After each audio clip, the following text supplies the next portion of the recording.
Hi, I'm Kim Juhyun from the 292nd class. I'm going to explain about the historical site of Anyang City where I live today. Shall we get started? The first place I want to explain is the prehistoric site in my neighborhood. This site is from the Bronze Age during prehistoric times. The prehistoric period in Korea can be classified into the Old Stone Age, the New Stone Age, and the Bronze Age.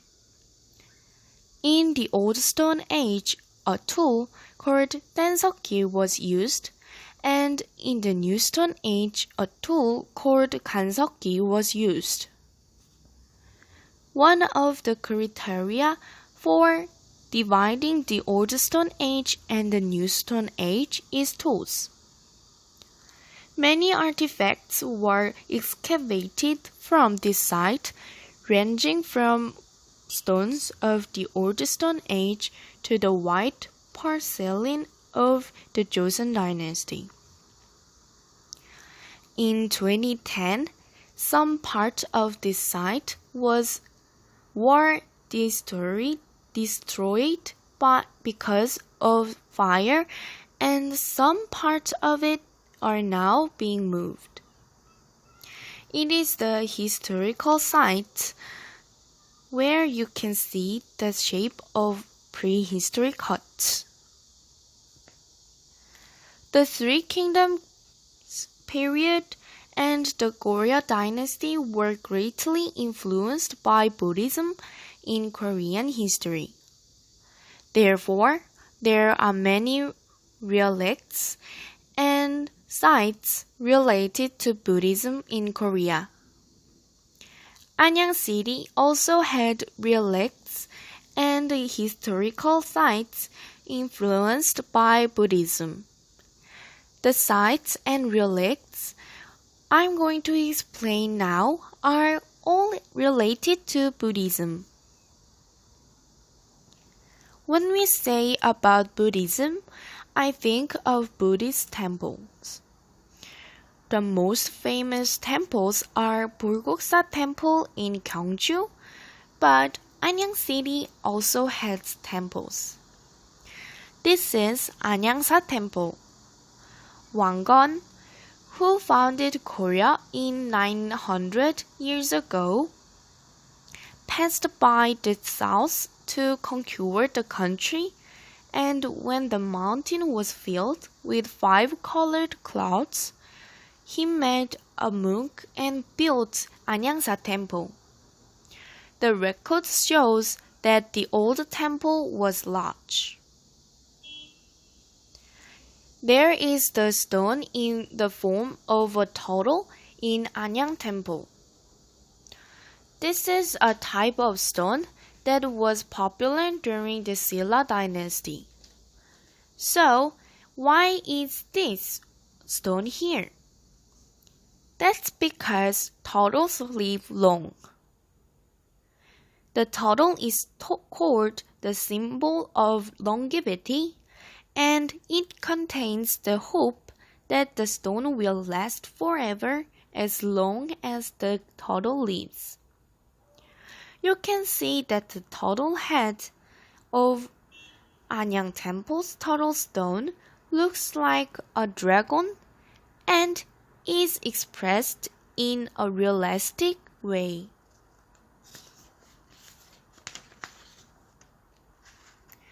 This mahejong is the only mahejong in Korea that depicts a monk striking a bell on a rock.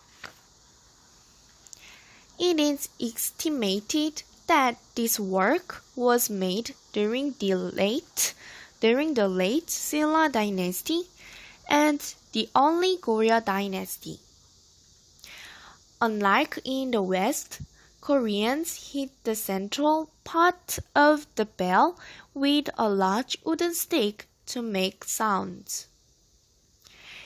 When you look at this rock, you can see this scene in detail. In addition, Korean bells are characterized by detailed carving of the bell's surface, and the rock's surface shows that the bell's patterns are also detailed. This rock is an example of Maejong in our country and is an important material. When I think of Buddhist relics, I think of stone towers. There is the stone tower in Anyang, and this is it. This stone tower was originally not here, but was moved to this site in 1960 when a factory was built in its old location. This tower is not built in the same shape as 석가탑 or 다보탑, but in a unique way. Often, the tower has no roof, and the entire tower has a single tile.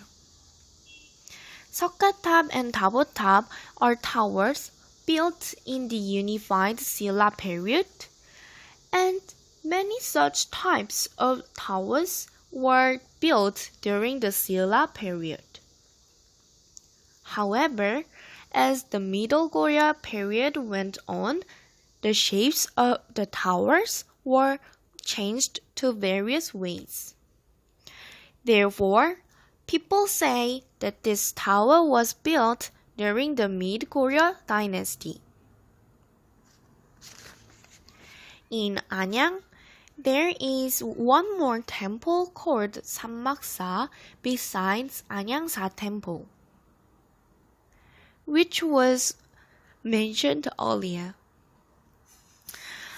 An양sa Temple was a temple of the Silla dynasty, but Samaksa Temple was founded by Wonhyo during the Three Kingdoms period. Wonhyo, a Buddhist monk, is a very familiar monk to Koreans.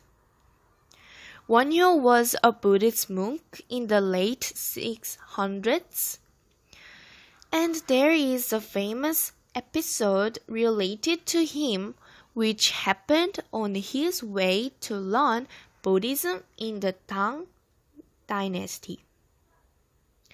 On his way to the Tang dynasty, Wonhyo slept in a cave because it got dark. While sleeping in the cave, Wonhyo drank water in the cave because he was thirsty and felt that the water was sweet. However, when he woke up in the morning, he realized that the water was in a school, and Wonhyo came back to Silla on his way to the Tang dynasty. After returning to Silla, he spread Buddhism to the public, which was believed only by aristocrats. Samaksa Temple was founded by Wonhyo. Also, there are relics related to Buddhism in Samaksa Temple, and I will explain them to you. This stone has long been worshipped by people in hopes of fertility and abundance. This worship is continued from prehistoric times to the present day, wishing for a good harvest, fertility, and longevity.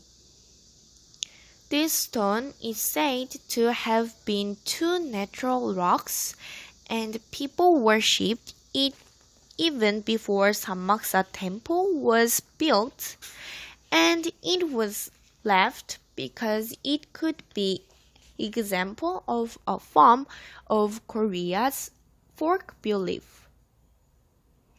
It is said that this stone especially resembles the genitals of men and women, so it wishes for fertility. As a way of origin, people lob coins on the rock. This is a relic made by people digging shallowly into rock walls. People drew 3 Buddha on the rock. The 3 Buddha figures, swollen eyes, a triangular short nose, and a small mouth. It is also characterized by a gentle smile on the mouth and the fact that the shoulders were not expressed differently by 2 long ears touching the shoulders. This rockwork painting shows that it is focused on the upper body's expression, such as the face and proud shoulders.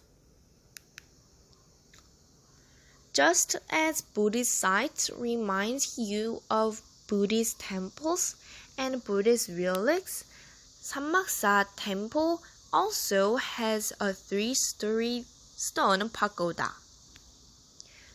Let me explain the origin of this pagoda.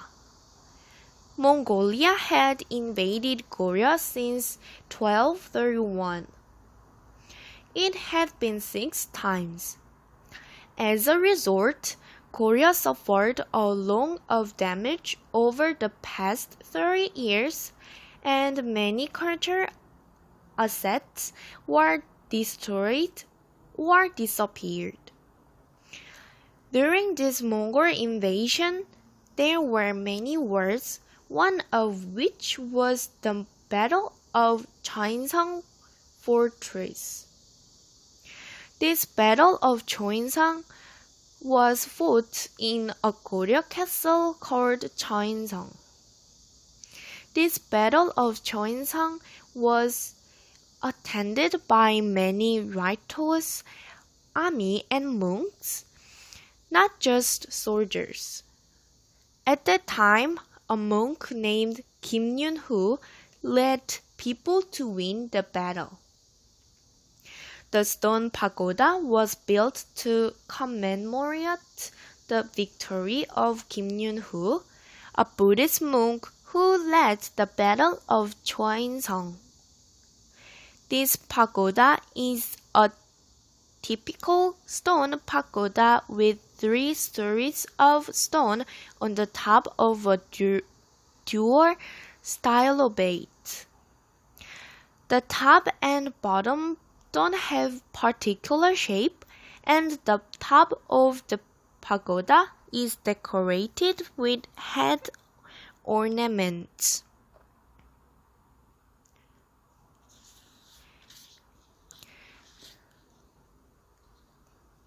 This bridge is also the most famous bridge in Anyang.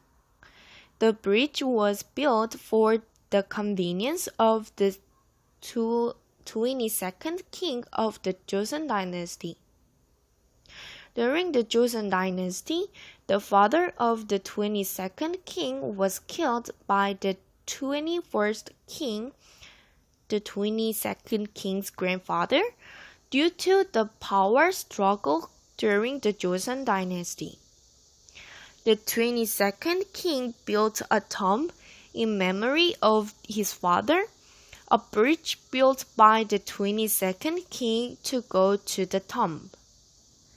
This bridge was mainly used when the king was on his way to the tomb. Originally, there was a folding wooden bridge for the king to use only when he was on the way. But this stone bridge was built due to the hassle of continuously installing and removing the bridge and the pain of the people who couldn't use the bridge. The bridge has an arch under it. here is my explanation about Anyang site.